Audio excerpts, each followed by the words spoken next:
Brought to you by Refi. Refinance your defaulted private student loans today at yrefi.com/Ramsey. Okay, so I'm calling because my ex-husband and I bought a townhouse for our children to live in during college, and then 4 months later I filed for divorce. Our divorce was final, but in the divorce they didn't split up the property because my oldest daughter was on the title and the mortgage. So then after that, I had to get a real estate attorney, and we're now at the point where we have a legal agreement for my ex to refinance the property and get my name off the property. Or if he doesn't do that by March 1st, then we sell it. But this is being contentious, and my issue is for my daughter. He's telling my daughter that she has to be on the refinance of the property, and I just want to give her the right information for her financial security for her life, if it's a good thing for her to be on the mortgage of this $600,000 property. Is she in school? She is a junior, and she also is a real estate agent, and she is making about $50,000 a year. Yeah, that's not even in the same planet as a $600,000 mortgage. So, like, I know. if She was artificially propped up with you and your ex paying the mortgage. yeah, she shouldn't be on it. Right. Yeah, no. I don't know why she would be on this. Right. It's just like y'all are paying for her dorm room. It just happens to be not a dorm room. It happens to be a condo that you as the parents decided to buy for yourselves. And Yes. that's yeah. Because what's going to happen is Yeah, he's going to get mad or something's going to happen. He's going to quit paying, and a 21-year-old college grad is going to have a Gets foreclosed on. $500,000 mortgage. Yeah, she's going to get foreclosed on. She can't afford that. Yes, and that's what I thought, but he's citing to her and saying to her that we signed a legal agreement and that she has to be on the refinance. She didn't sign anything, did she? She didn't. My attorney said that, here it is, he said she is not a part of the settlement agreement, that her signature acknowledges that she's aware that it took place, but it doesn't bind her to any terms. So of the whose name is settlement. on the deed and whose name is on the mortgage? All three of ours. Yikes. So the greatest gift you could give this young woman is to sit down with your daughter and say, you need to go find yourself an apartment to live in and get out of this and thing. I think she can afford her own apartment. I think she's at the stage in her life where that's what she can do and wants to do. Yes. But her younger brother and sister also want to live in this townhouse. Well, that's between them and their dad. I know. I would get out of this. It has not been a blessing so far. No. It's not going to be a blessing a year from now. And by the way, why'd you file for divorce? Financial reasons. Because he's not a Because person he of does- character?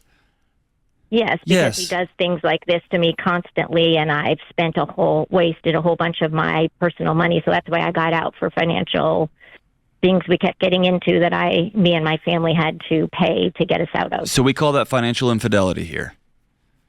Uh-huh. And there's no reason to think he's going to suddenly start acting with character and integrity on these exact same matters with other people. He's just looking for the next victim. You left.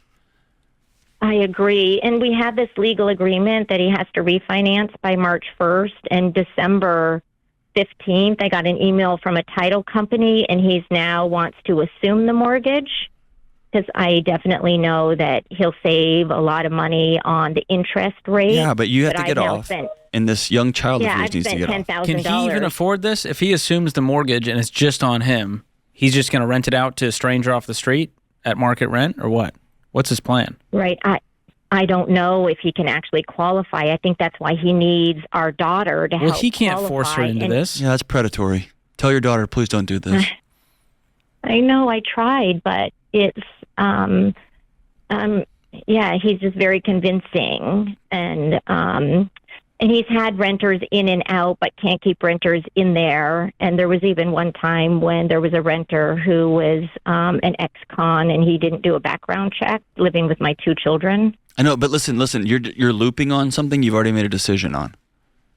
Yeah, Like, I agree. Like you just telling yourself the story again about one other time he screwed up and one other time he screwed up and one other time he screwed up is a choice for you to be miserable right here in the present. Don't do that anymore.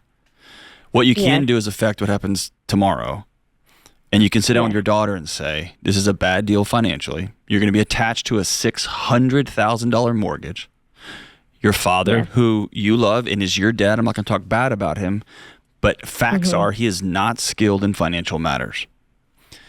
And so I'm going to tell you as your mother, please do not attach yourself to a $600,000 mortgage to somebody who, especially with somebody who is pressuring you to do something that you can't afford. This is not a mom and dad, this is a math problem.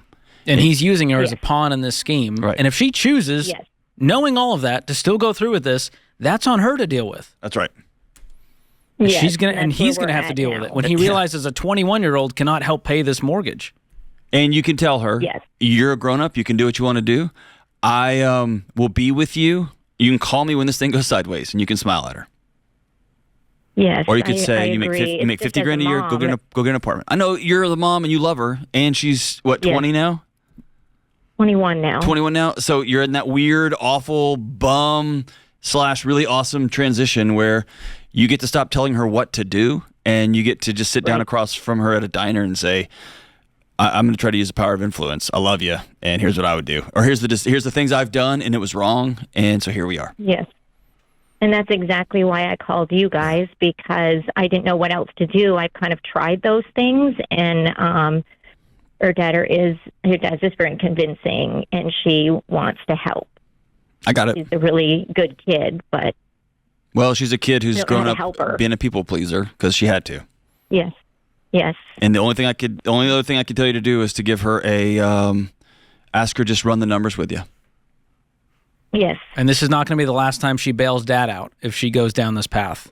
And she's going to learn the hard way, and it'll probably destroy their relationship long term. Mm-hmm. I don't see a world where this just ends up perfectly and they're all happy with what happened financially. That's right. I agree. Yeah. And let me just say this, George, to all the, not to you, but to all the parents out there. Yeah.